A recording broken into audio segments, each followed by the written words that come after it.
Olá meninas, bem-vindas ao nosso segundo vídeo dessa semana de Desvendando o Emagrecimento. Nesse nosso segundo vídeo a gente vai desvendar algumas coisas específicas a respeito da composição corporal, tá? O que é isso, mãe? O que acontece com o nosso corpo durante o emagrecimento, tá? Então, o que a gente perde na primeira semana? A gente perde gordura, a gente perde água, como é que é essa questão, como funciona? E também eu vou explicar para vocês que existem alguns exames que a gente também pode fazer para analisar o perfil muscular e saber quais exercícios são mais prudentes, vamos dizer assim, mais interessantes de se fazer, tendo mais resultado e emagrecendo com mais facilidade.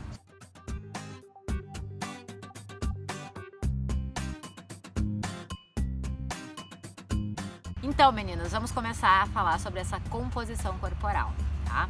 Eu tenho várias pacientes no consultório que elas vêm muitas vezes me pedindo o que acontece com o metabolismo dela, com o corpo delas no processo do emagrecimento, tá?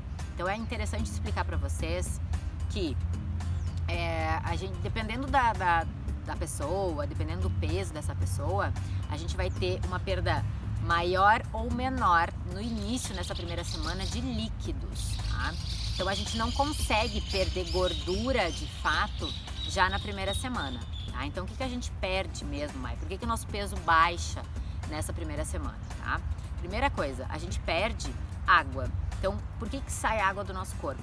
Quando a gente começa a fazer um plano alimentar, uma dieta um pouco mais restrita, um pouco menos de carboidrato, enfim, né? Troca um pouco os macronutrientes, os tipos de alimentos que você está comendo. O que acontece? Nosso músculo, tá? A gente tem glicogênio. O que é glicogênio? É um carboidrato, é um combustível que a gente tem, é uma fonte de energia.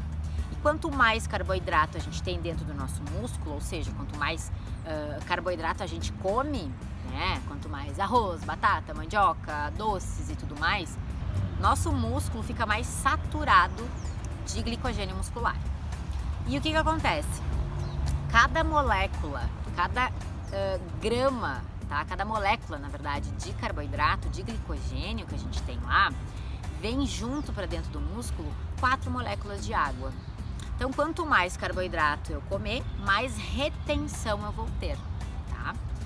E o que acontece nessa primeira semana? A gente começa a tomar mais água, a gente começa a treinar um pouco mais, né? Mexer um pouco mais no nosso metabolismo, a gente começa a comer mais certinho, nos horários corretos, as quantidades mais corretas, e o nosso corpo elimina aquele excesso de glicogênio, de carboidrato que a gente tinha, e também água. Então, como entra uma molécula de glicogênio e 4 de água, vai sair a mesma coisa. Então a gente perde líquidos, tá? Nesse primeiro momento. Então, por exemplo, quando a gente faz uma viagem no final de semana, tá? A gente, digamos, viaja na sexta-feira com 50 quilos e na segunda-feira vai se pesar e a gente tá com 55. Meu Deus, engordei 5 quilos. Será que isso é gordura? Ou será que isso é água, é retenção? Então, gente, o nosso corpo, nossa fisiologia, ela tanto demora pelo menos uns 7 dias para começar a mobilizar aquela gordurinha através, né, do treino, de alimentação saudável, tudo bonitinho, para começar a queimar. E também leva de 3 a 4 dias, até um pouco mais, dependendo do caso, dependendo da quantidade de comida que tu vai estar comendo, para você ganhar esse peso. Então, de sexta para segunda, de sexta para domingo, enfim, que tu vai comparar esse peso, tu vai dizer, meu Deus, eu ganhei 5 quilos, o meu peso varia muito, o meu peso fica muito louco. Gente, não é gordura, tá? É retenção. Por quê? Digamos que tu foi viajar, então tu viajou 3, 4 horas de carro, tu já tomou menos água, tu já se movimentou menos, tá? Tu já tem, daqui a pouco, já tem uma tendência a acumular um pouco mais de líquidos. Muitas vezes você toma algum medicamento hormonal, um anticoncepcional, algum produto, algum medicamento dessa classe que também faz com que você aumente mais a retenção. Então, tudo isso faz você aumentar o peso, mas esse peso não é de fato gordura, tá? Então vocês precisam entender isso. Então, voltando nessa parte do emagrecimento, o que acontece? Nessa primeira semana digamos, de um novos hábitos, né? O nosso corpo começa a reduzir, porque também você vai controlar sal e tudo mais, né? Então começa a reduzir esse peso de água e a gente começa a ter menos glicogênio muscular, tá? Porque a gente está comendo um pouco menos e a gente está gastando esse glicogênio com os exercícios, tá? Se a gente não gastar, a gente treina, a gente vai consumir esse glicogênio muscular, tá? E aí, a partir dos quinto, sexto, sétimo dia, tá? Dependendo da pessoa, isso tem muitas variáveis, a gente vai fazer, tô falando de um geral. A gente começa a ter uma mobilização de gordura mesmo, tá? E aí o que acontece? O nosso corpo, ele entende que a gente está num balanço energético negativo, então a gente está, né, cuidando da alimentação, a gente está sob efeito de adrenalina e tudo mais, então a gente está conseguindo, fazendo mais exercício, então a gente consegue aumentar o gasto, o consumo dessas gordurinhas, e essas gordurinhas vão ser mobilizadas e vão ir pro sangue, tá? Só que mobilizou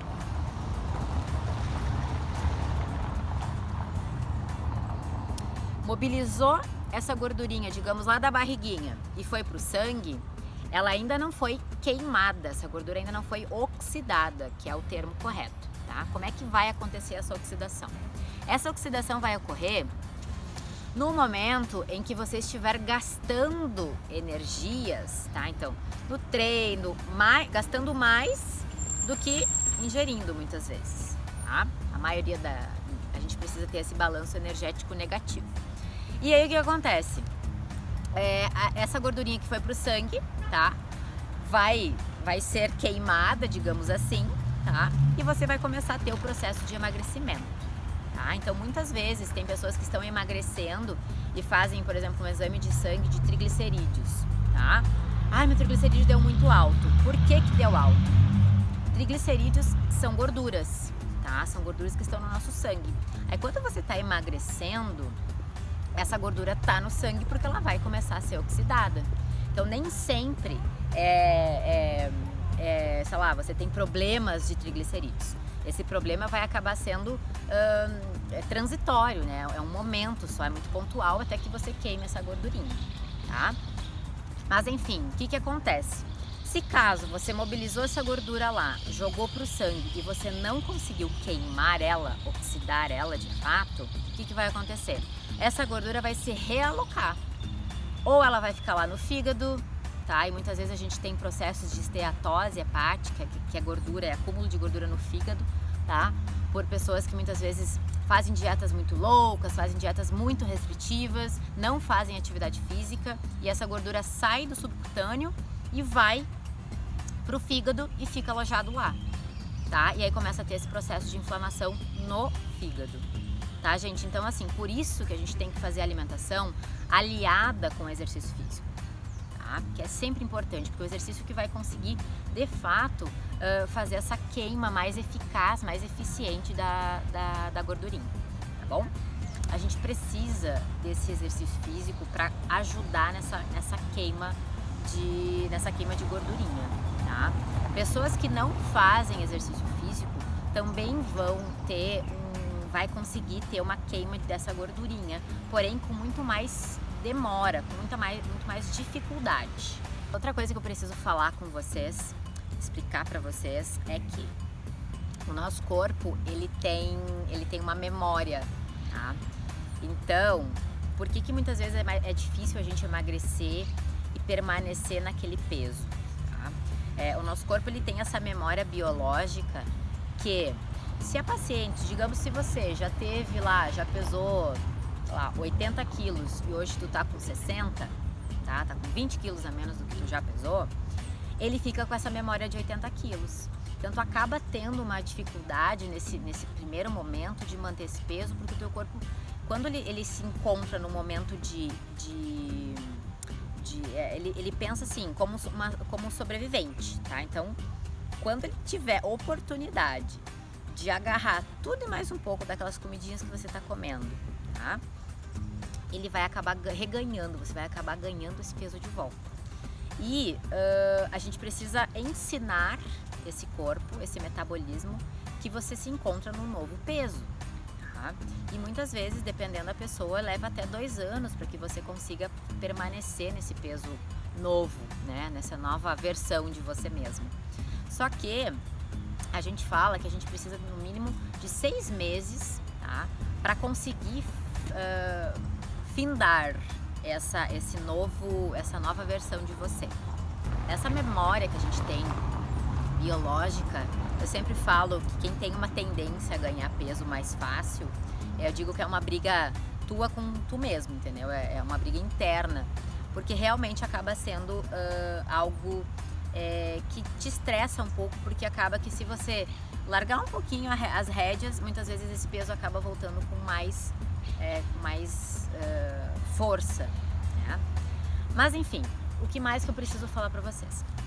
Isso tudo a gente tem como modular, a gente tem como prescrever os exercícios corretos para o teu biotipo, tá? Para que você tenha um resultado, uma adaptação ao exercício, um resultado mais expressivo, tá?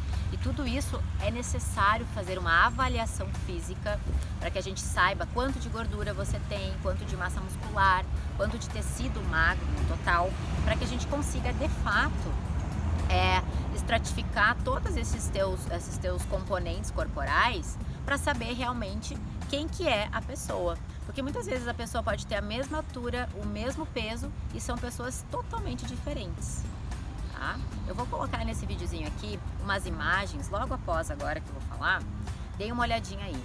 Essas imagens que estão passando são pessoas todas com o mesmo peso e são pessoas totalmente diferentes, tá? Então, o que acontece? O percentual de gordura, a quantidade de massa muscular é totalmente diferente uma pessoa da outra. Então, digamos que a pessoa tem 50 quilos e eu tenho, digamos assim, que a Mayara tem 50 quilos e tem um percentual de gordura de 30%, tá? E outra pessoa, uma amiga minha, também tem 50 quilos, a mesma altura, tudo igual, só que o percentual dela é 15% de gordura. No papel, quando for olhar, você diz, nossa, essas pessoas são iguais, essas pessoas, né, IMC é igual, tudo é igual. Só que quando a gente vai ver uma foto ou ver realmente a pessoa pessoalmente, gente, é impressionante, tá? A Mayara de 50 quilos com 30% é uma pessoa que tu vai olhar e vai dizer, nossa, ela é gordinha, ela é sobrepeso. E essa pessoa que tem 50 quilos e tem 15% é uma pessoa magra, talvez atlética ou pelo menos magra. Assim, mais fina. Então, gente, essa composição corporal é importante. Por isso que peso na balança não é necessariamente algo tão válido. Muitas vezes é mais importante você se olhar no espelho e se gostar, né? Ter um bem-estar, se gostar com uma roupa, se gostar pelada mesmo, entendeu? Que é o que realmente a gente vai se ver nua e crua, né? É isso que é importante, para vocês perceberem que nem sempre o peso que está na balança, talvez você não goste de olhar aquele peso na balança, mas vendo no espelho é mais importante, né? Viu que folgou uma calça, viu que folgou um vestidinho, uma camisa, isso tudo é muito válido, tá? Então vocês precisam entender que a composição corporal, que uma avaliação física interessante feita por nutricionista é muito importante. Existe a antropometria, que é uma avaliação física que a gente faz com adipômetro, com fita métrica e tudo mais, que pra mim é a melhor das avaliações. Por quê? Porque a gente consegue de fato pegar as gordurinhas, medir certinho todo o corpo do paciente, de uma maneira que a gente consegue acompanhar a evolução dele depois, né? E também existe bioimpedância e outros métodos de avaliação que são também muito interessantes, tá? Muitas vezes são mais caros, né? O melhor tipo de avaliação física é o DEXA, que é para que a gente consegue realmente estratificar bem certinho quanto tem de gordura, quanto tem de massa muscular e tudo mais. Mas são exames extremamente caros, que normalmente convênios particulares, assim, convênios de saúde, né, não cobrem, então fica um pouco inviável de prescrever, tá? Mas enfim, por último, nessa nossa aulinha que eu tô conversando com vocês aqui, eu queria falar para vocês que existem hoje em dia exames genéticos para identificar exames genéticos para identificar os tipos de fibras musculares que você tem, tá? Então, digamos assim, hoje em dia a gente tem predominantemente no nosso corpo fibra tipo 1 e fibra tipo 2, tá? Ou fibra branca e fibra vermelha, tá? O que é isso, Mai? O nosso músculo, ele é composto por essas diferentes fibras. Então, a gente já nasce com essa característica da gente, tá? É a nossa genética mesmo, tá? Então, por exemplo, se você nasce...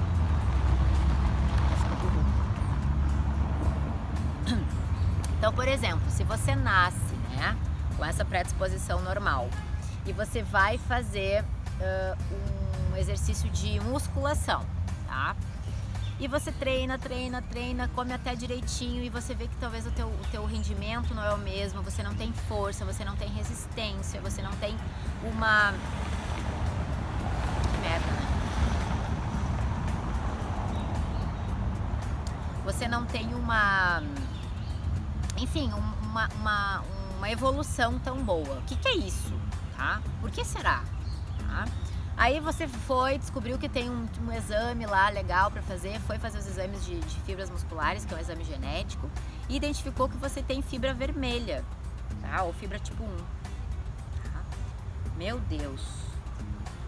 Você não foi feito para treinar musculação, você foi feito para fazer aeróbicos, corrida, bike, exercícios de endurance, de aeróbicos, né? De resistência física cardiovascular. Aí tu começa a correr e tu deslancha, assim, tu começa a emagrecer mais, tu começa a ter tudo melhor, tá? A dieta flui, o teu corpo melhora, o teu corpo responde. Então, gente, o nosso corpo não é assim, é só tipo 1 ou é só tipo 2, as fibras musculares, tá? O nosso corpo, ele tem uma predominância, então, digamos que a Maiara tem uma predominância de fibra tipo 2 ou de fibra branca, que são fibras de força, são fibras de carga, de sobrecarga. Então eu vou me dar melhor, né, em exercícios de força, de musculação, exercícios de talvez funcional, né, enfim. Tenso, muito tenso. Melhor que saída. Eu vou só finalizar aqui.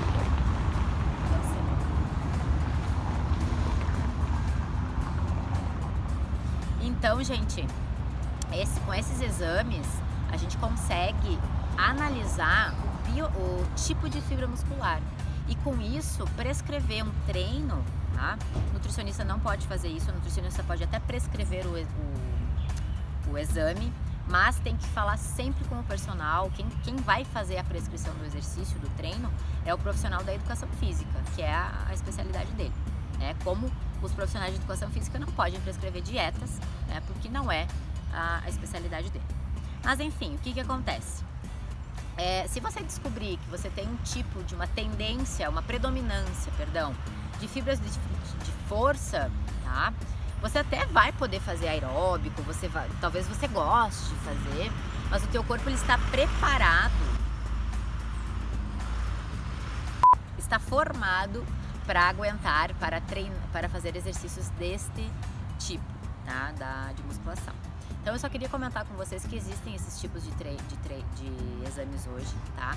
Então hoje em dia, cada vez mais, enfim, a ciência e os estudos nos mostram que a gente vai poder fazer tanto a alimentação, uma prescrição muito individualizada, muito certeira para o paciente, tá? Não só para essa parte da alimentação, de uma dieta mais focada, mais individualizada, quanto os exercícios, né, como a gente estava falando, mas também a gente sabe que no futuro muito próximo as pessoas vão poder ter a prescrição dos medicamentos de acordo com a genética dela, de acordo com o que ela metaboliza, com o que ela realmente absorve de uma maneira mais eficiente. Então tudo isso, né, os nossos estudos hoje em dia, a nossa ciência, de fato está se encaminhando, né, para que a gente se torne, tenham prescrições muito mais certeiras e muito mais eficientes para o tratamento de doenças e também de algumas desordens metabólicas que a gente sempre entra em contato,